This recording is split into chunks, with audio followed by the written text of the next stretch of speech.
Hello, everyone. My name is Vinicius, and I'm one of the project coordinators for the next workshop, HLA Workshop in Japan. And here on this video, I'd like to share with you some important informations and procedures so you can register your lab to submit data for the workshop projects in Japan. Yeah, this is the web page for the next workshop. And we can see that we have an option here, registration and accommodation. And this is not the correct option. This is related to in-person event in Japan it's about to happen by the end of this month. If you are a lab and you want to submit new data, you want to register for a new project or a project, you have to go on this option and you are going to choose this menu here, registration. After that, you will go to this web page, and here you have to choose this option here, this red button. Click here. When you choose this option, you will see this form, okay? And you will pick this form here, new registration, where you're going to provide your information and hit the next button. As I am already enrolled on this database, I will provide my credentials here.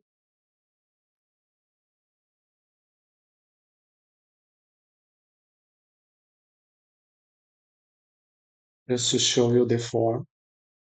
And this is the form that you are going to provide the informations that you have to fill, and then you hit the next button.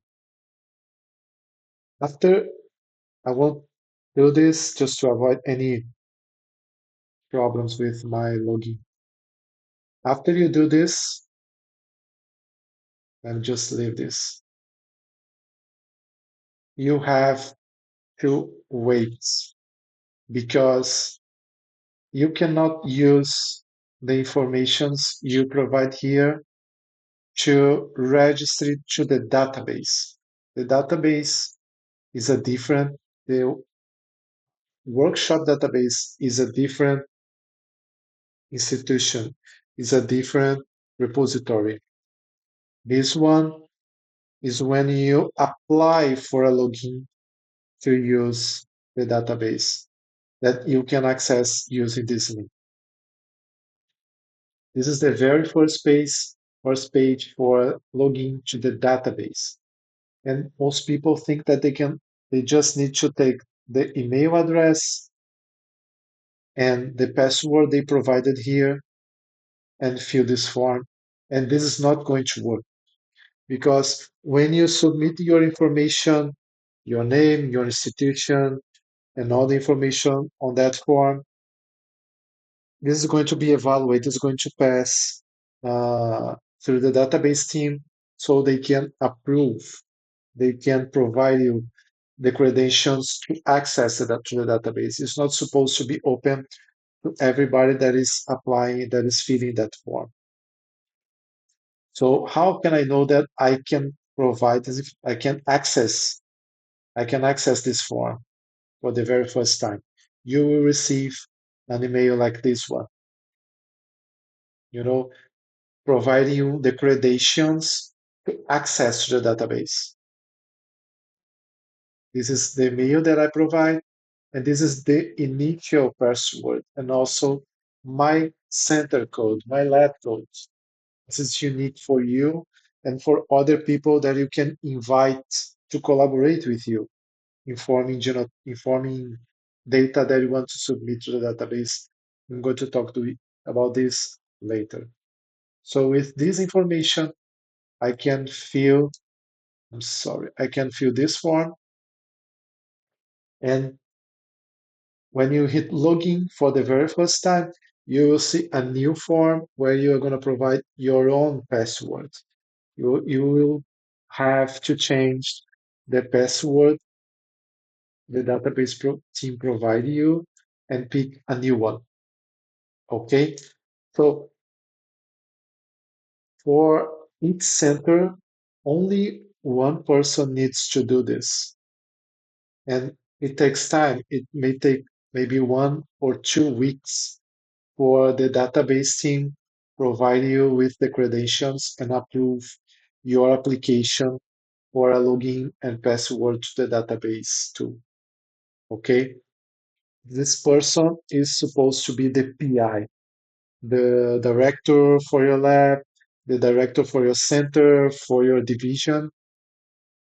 So when this person, this PI for your center, has access, he will fill this form, he or she.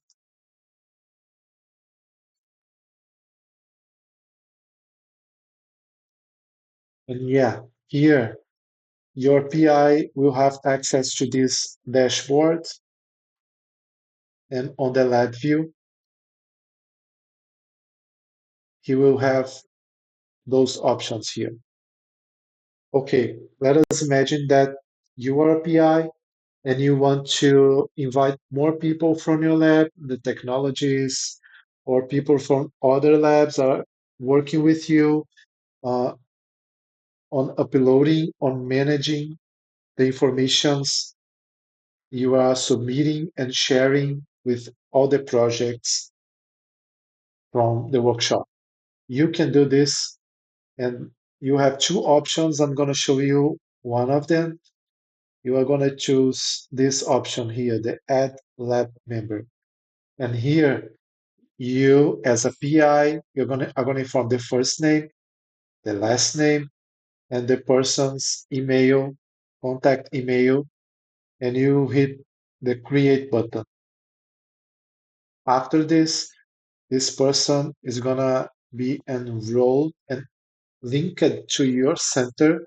So in my case, João Silva and Marcelo Silva are members from my group, and they can have access to the database and to the data that I am uploading.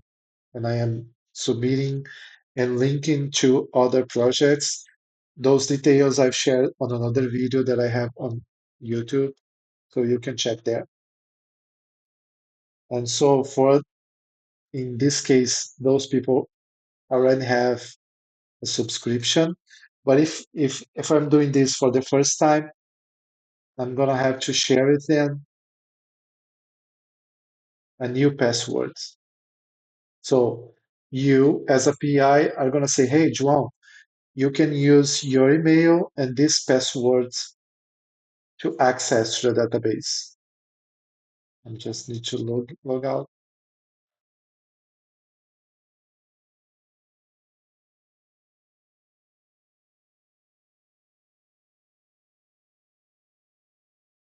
Yeah. Now João needs to provide his own passwords. He's gonna provide the last one and a new one.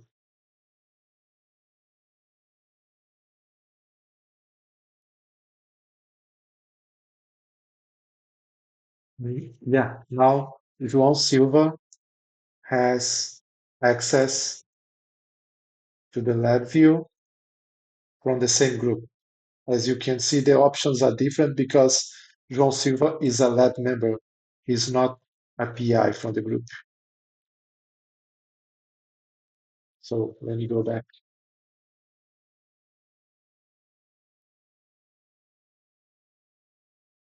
So just before I log in again, as you can see on this form, you have this option here. Don't have an account registry, register here. So if you don't have the credentials from the database or from your PI, you won't be able to use this form because it's going to demand you a registration token.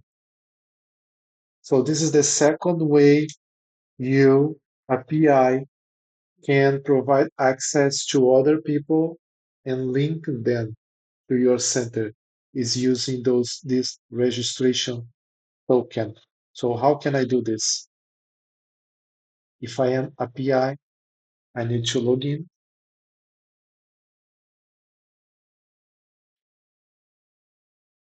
and I can go here on the lab view, and I can use this option, token management.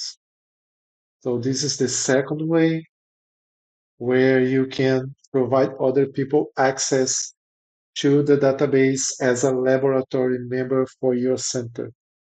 So you're going to say to the person to use a token.